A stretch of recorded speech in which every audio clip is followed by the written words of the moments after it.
其实我创作生涯当中的第一首，其实有一点点不可考，它其实是没有发表的。可是如果是发表的话，是在我国中，应该是国中3年级的时候，因为我在国中2年级参加金韵奖，那之后我们获得优胜之后，有一个录合集的机会，所以那是收录在第3届的金韵奖第5集整个比赛的冠军之外的一些入选的选手的合集。那张专辑里面有大家熟悉的秋蝉跟月琴，还有木吉他的生命的阳光。那我们也是当年那一届里面最小的，那我们演唱的歌是永恒的生命。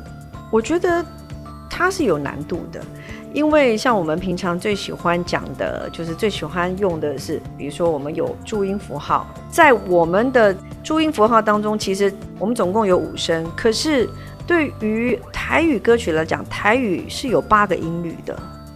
那你知道多了这几个音律，你能够做的表情更丰富。那你不觉得台语唱起来的那个它的声音是有弹性的？台语的话，它比较有那种音调，它本身讲话的时候就有音调。那我自己在演出吴念真导演的《人间条件》，其实它都是大量的使用台语。我常常在念他的文章的时候我就哭了。对啊，因为你光是一个台语，你只要讲那个，比如说我喜贝来猛力，它已经它已经有音律了。